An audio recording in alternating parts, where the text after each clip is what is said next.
Trigger warning. This video contains footage of a non-licensed plumber performing plumbing activities.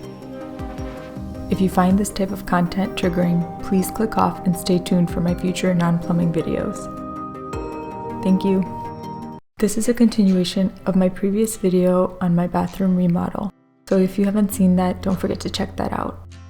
After I removed all of the old insulation, I drilled holes through one of the exterior walls in the bathroom for a warm and cold outdoor faucet. I first used a normal drill for this, and then I switched to a hammer drill with a masonry bit because my house is brick.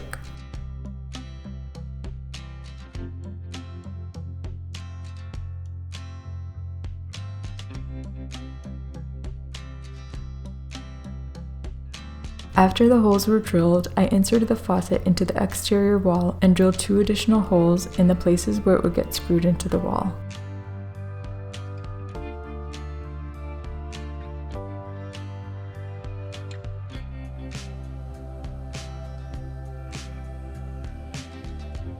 I then reinserted the faucet, leaving it a few inches away from the wall so I could apply caulking around it.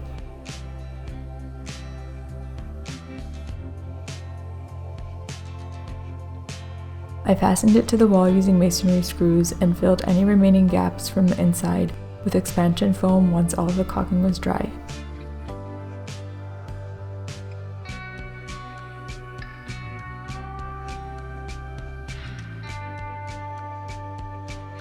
Next, it was time for my sink rough-ins. I first marked how far back my stub out was needed to go based on the final thickness of my walls.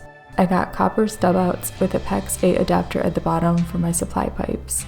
I cut the stub outs and soldered a 1/2 inch NPT to accommodate the first part of the faucet. There are a lot of soldering videos out there and I'm by no means a pro, but I will walk you through how I did this. First, I deburred the copper pipe I just cut and used an abrasive roll to clean the outside of the pipe. I cleaned the inside of the fitting with a fitting brush. Then I applied flux and placed the fitting into the pipe.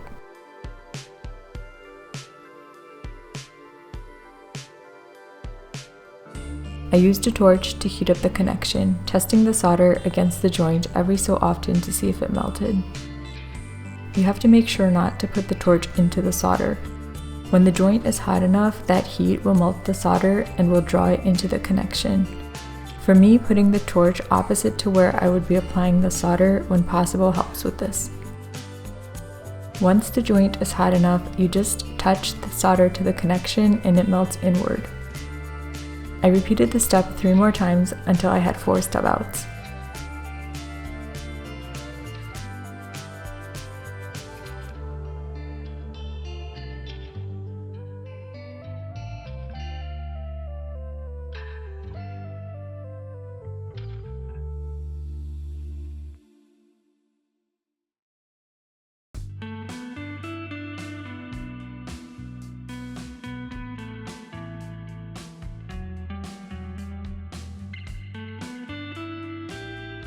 I cut a 2x4 to fit the width between the studs where the faucet will be going and cut out a hole for the stub outs.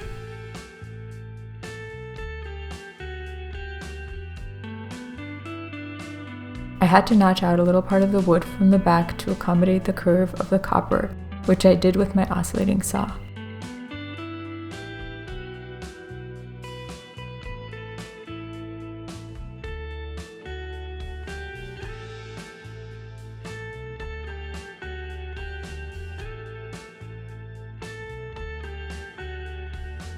I screwed the stub outs to the 2x4s and screwed the 2x4s between the studs, making sure everything was level.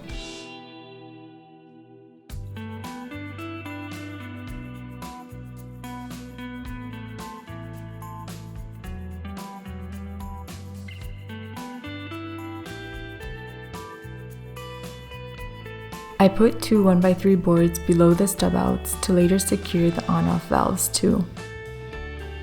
Now it was time for the plumbing.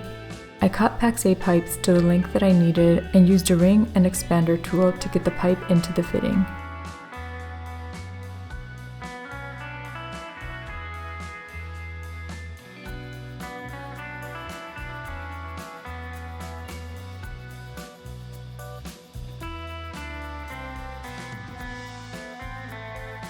You basically continue to do this, using right angle fittings when needed for right turns. I really love Pex A because it's simple to use, and as long as you get the pipe and ring to the shoulders of the fitting, you should be good.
Once I got all my pecs piped around the rough-ins, it was time to temporarily pivot towards the floors.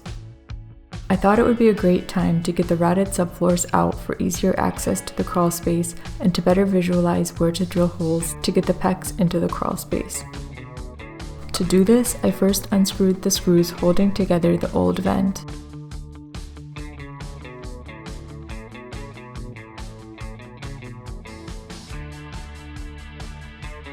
I cut an opening in the subfloor where the future vent and boot will go. I made the boot a little bit bigger to allow for more airflow into the bathroom.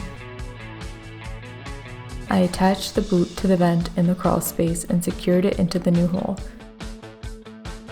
I'll have to repeat this for my other vent, so I'll show you more details about what screws I use and so on in a future video.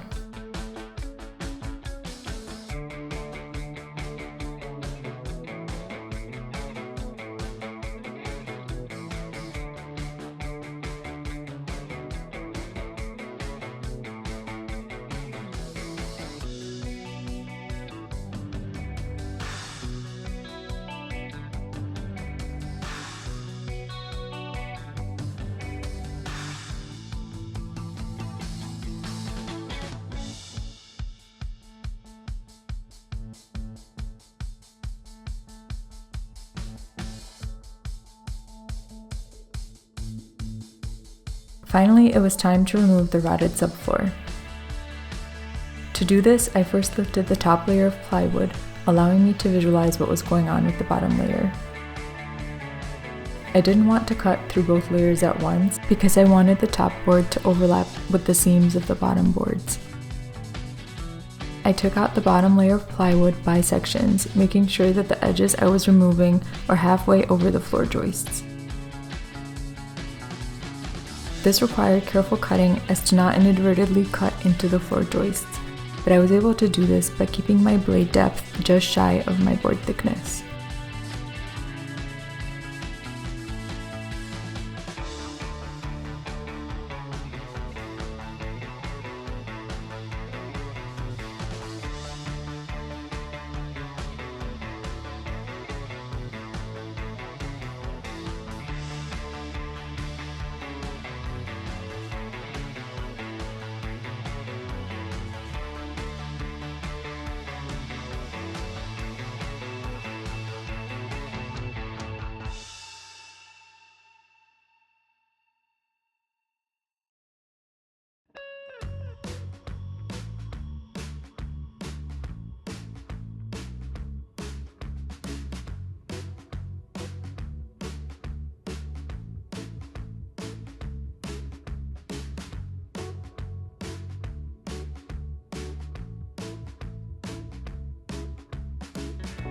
Because the insulation was in pretty bad shape as well, I also removed this.